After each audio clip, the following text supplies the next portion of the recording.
Lots of humor, lots of funnies.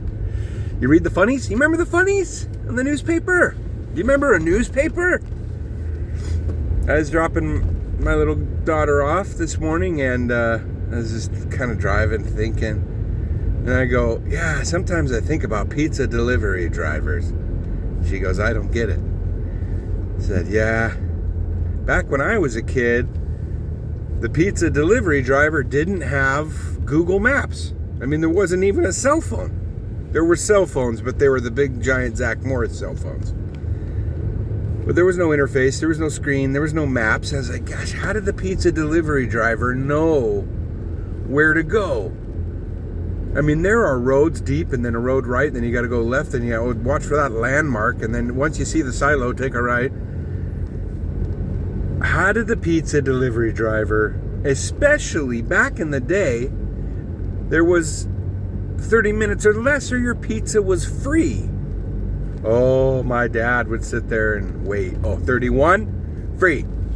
He was one of those dads. And it was embarrassing. Quite embarrassing. But it's like, how did they do it now? They could have used a physical map. They probably had specific pizza delivery driver maps for their little zone. My kids, and then I was dropping her off, and there's like all these kids, like, and I was thinking to myself, I remember being a kid and feeling the influence of other children, whether they liked me or what did they like, and that influences you. But then I was like telling my daughter, like, hey, if you ever get in one of those situations where like you feel like someone doesn't like you or you want to know what they like, just think, these are just little kids. And there's hundreds of them, and they're just little kids. They don't matter. Not yet, at least. I mean, they matter, have friends, but like, what are their attitudes? So what? You're just a little kid. Just say that to them. Who cares? You're just a little kid like me. I think she got it. Somebody's tailing me. Anyway, today... Man. Okay. Alright, let's get into it. You guys watch Steve Sewell? Blessed Hope Forever? He was way back. The old man Steve. He was Blessed Hope 2017 Rapture, back in the day when the Revelation 12 sign came out, he had a lot of awesome stuff. One of the first guys that I kind of really trusted about numbers and dates, and you know, if the rapture happens on this day, and then you go forward 2,550 days, and it's this and that. And it was like, okay, cool, this is interesting. I like it. One of the first guys. I mean, obviously, Scotty Clark, who I consider a friend, and I would love to have on, you know, me and him. I'd love to do an interview with me and Scotty, because I've known Scotty now for a long time. We've talked on the phone a lot. And some of the things that he has gone through in life, I mean, nobody knows how hard it's been for a guy like him, who wasn't, he just wanted to make music. Look, I think Scotty Clark is was used by God in such a huge way. And, you know, sometimes your wires, you can get all messed up and you go on your own little journey. Sometimes I don't like his little theories, but I love him so much that God uses Scotty in a big way. God bless you, buddy. Come on, let's have a boy Scotty Clark talk, man. Really go for it. Pull out the lightsabers. Don't hold anything back. No pulling any punches, and just go for it. How do you want to do that, Scotty? Let's go, baby. All right. So anyway, if you've seen the last Blessed Hope Forever, Steve Sewell, mainly the past few years, all he's been doing is just going through the Bible, but occasionally he'll do a little prophecy and a little rapture timeline. And he did one, I think it was yesterday or the day before. And he's talking Feast of Trumpets 2023, and that's right where I'm seeing it. And he had an incredible... See, there's two things to say about this. One, it's incredible. Remember, even Jesus, this is basically the summary of what he said. Even Jesus referenced that the Antichrist would be like Antiochus Epiphanes, the Greek, what do you call those? The Greek dictator, I don't know, the leader of Greece for a long time, and then he's the one that went into the temple and slaughtered a pig, and Jesus like used him as an example of what it would be like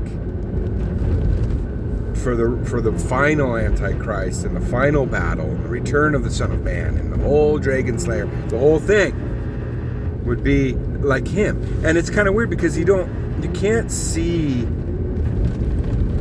it's hard to see the similarities of him with a future world, with Mark of the Beast and technology. It can be a little confusing, but what Steve pointed out is the dates of that man. I've got like a thing rattling up above there. The dates of that man. Feast of Trumpets 2023. You got to watch his video, but you go all the way to the end of until 7 years until the return. It's like on the exact day. And, it made me think like vengeance is the Lord's. God didn't forget what Antiochus Epiphanes did. And vengeance is the Lord's. And he could do it thousands of years later. And wouldn't it be amazing if he slayed the dragons, got rid of the Antichrist on the exact day, many thousands years later, which is really just a few days later to God, on the exact day that Antiochus Epiphanes slaughtered that pig on the altar. Vengeance is the Lord's, man. I want vengeance, you want vengeance, we want our own vengeance here on this planet. Why do certain things happen? All things work together for good for those who love God, man, especially for those in Jesus Christ. He's working it all. There's so many things that I wonder, why did that happen? And then there's so many that he's already proven it out to me that it was a miracle and he was with me. But then, because I'm a stupid human, you can go through a day and be like, get pissed off or hurt or whatever. Like, why did that happen? Could this also be, Lord? And you can go right into doubt and wonder, are you working this one for my own good? What about this? What about like this guy died, or like what? I lost all this amount of money, or I got fired from my job. I got to go look. I got to move. All these things. How can this be, Lord? I'm just giving examples. But yes, even that one, even now, even this one, the Lord works all things for good.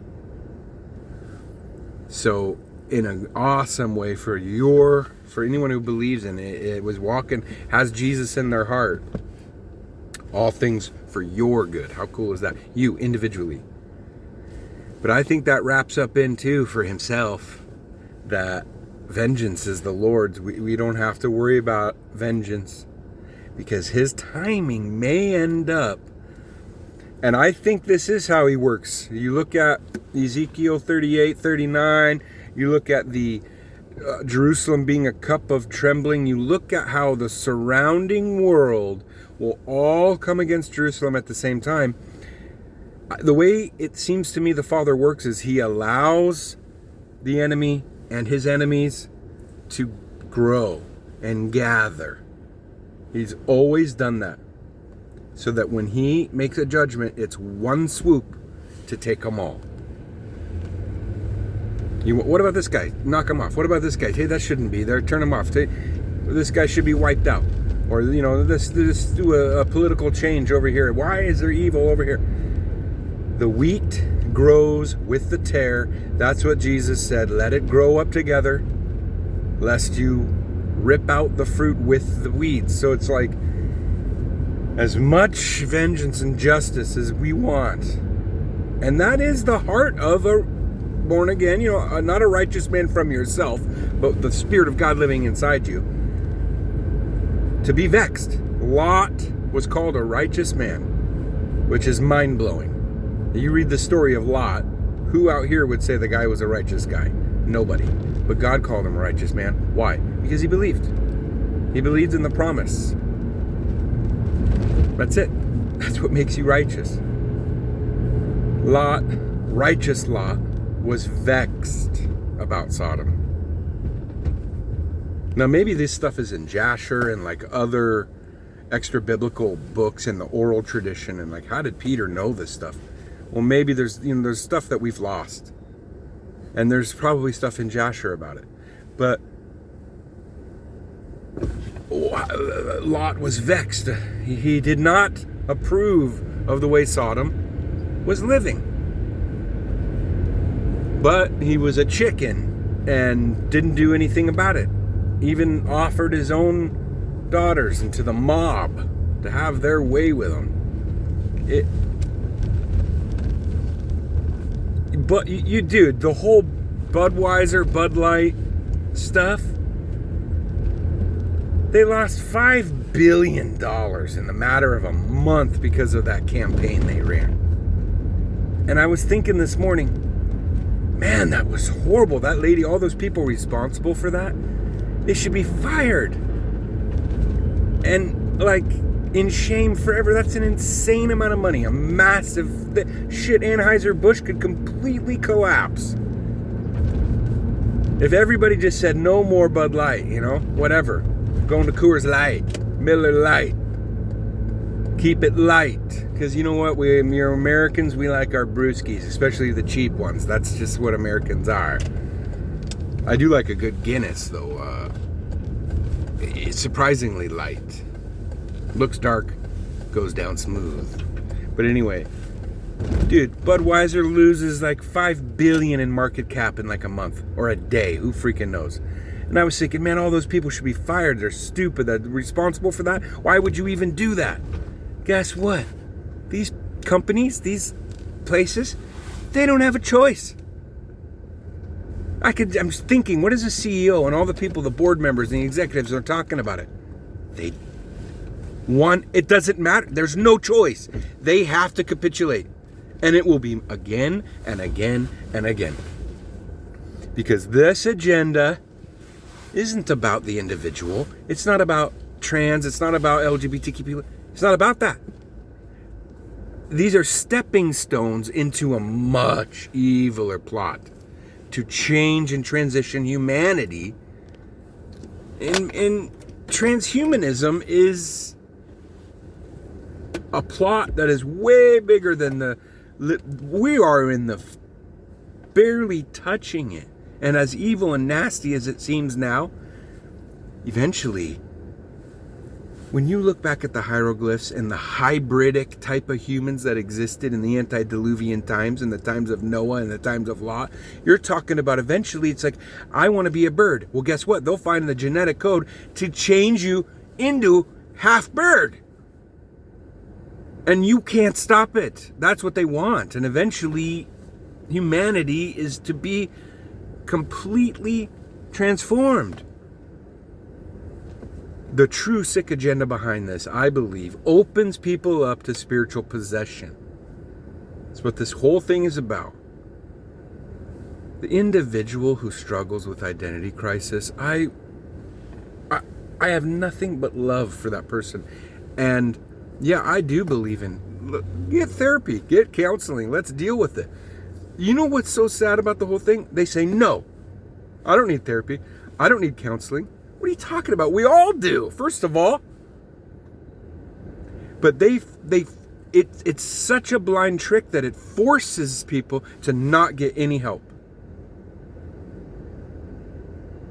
There's so many things more I want to say about that, but my point is, the little things of that world are just tiny stepping stones, and I pray for the individual, but the group movement of it all, this is nothing compared to what's coming. Anyway, I don't know how we got there, but Feast of Trumpets 2023, I'm super hopeful. It pencils out. Go look at Steve Sewell's. There's more to say. These little videos I do in the morning, this is what the Lord has given me. To laugh, to joke, to talk, to tell some message, and say some prayers. I can get a whiteboard out. We can do some deep theological stuff, calculations, exact days, exact scriptures. I feed on that stuff all day long.